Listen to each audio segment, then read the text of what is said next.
Existential shock. That's where you've been. 3 in the morning, staring at the ceiling, asking who you really are. Not your job. Not your name. Not the story you've rehearsed until it felt like fact. Not the face you check in mirrors. Something underneath, something that does not answer to a label. Most people hear this and move on. They close the door. They go back to sleep. They tell themselves it's only fatigue, that the mind plays tricks at that hour. A few stop and feel something shift. What follows dismantles one assumption that has been running your search without permission.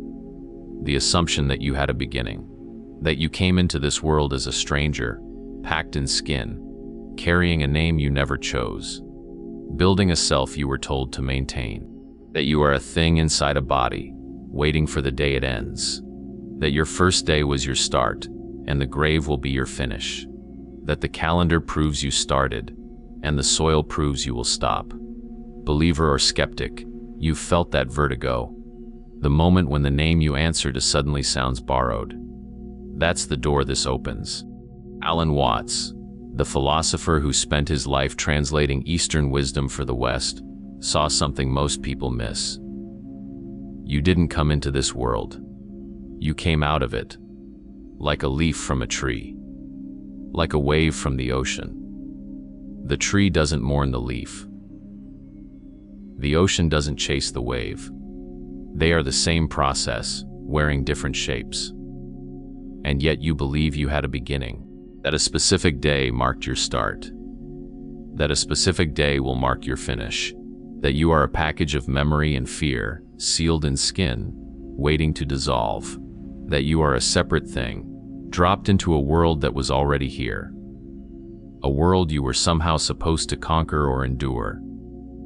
But what if the self you're protecting is exactly what was never there? Watts called the ego a hallucination, a pattern, a social convention, a mask the mind wears because it was taught to. There's a reason he said that, and it's not what you think. He also said the end is not the end of the person. It is the end of something else. Something you believe is you.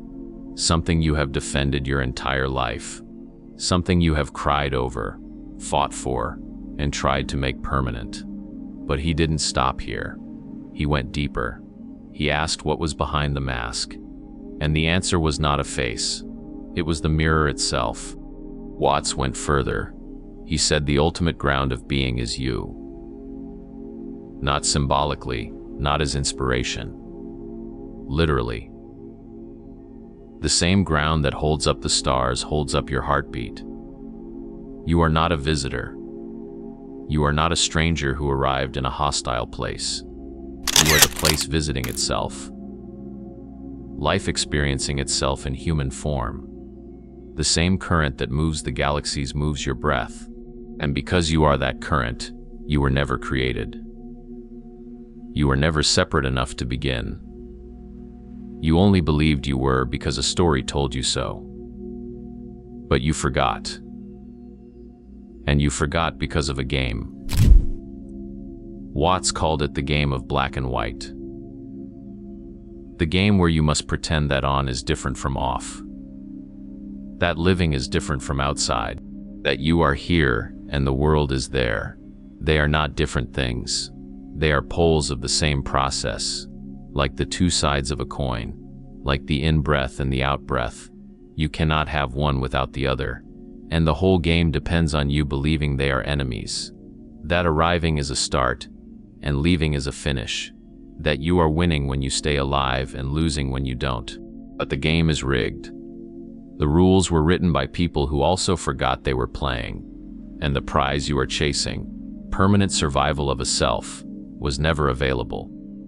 Because the self existed only as an idea.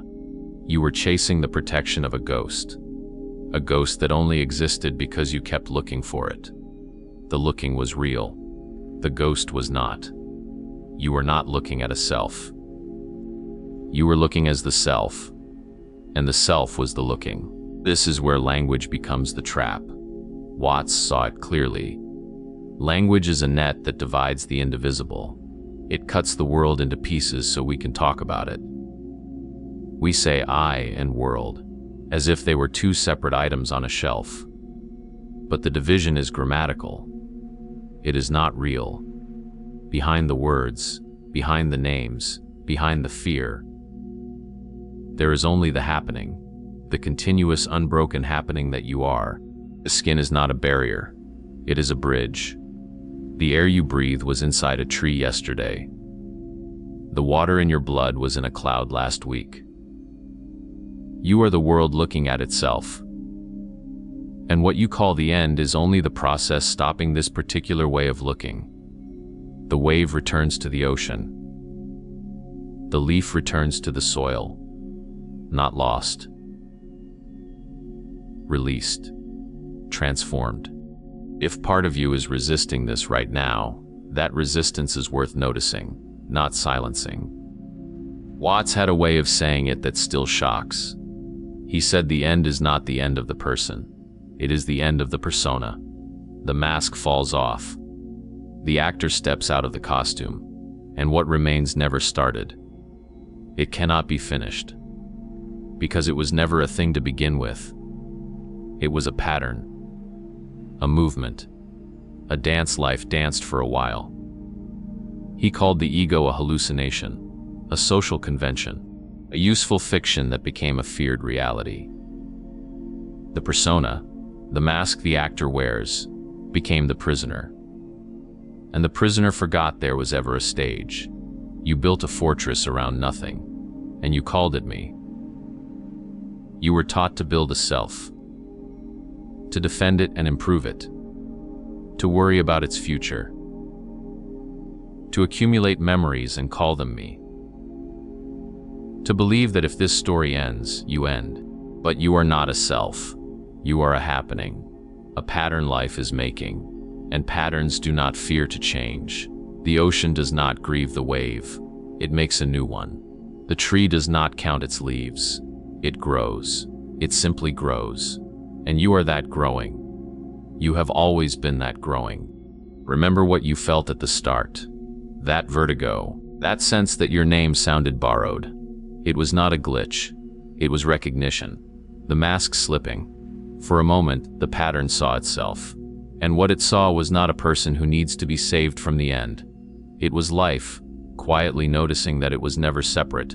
You have spent years trying to become someone, trying to solidify a self that could survive, trying to earn a place in a world you were already inside, trying to prove you mattered by building something that would not perish, trying to become solid by accumulating more memory, more status, more certainty.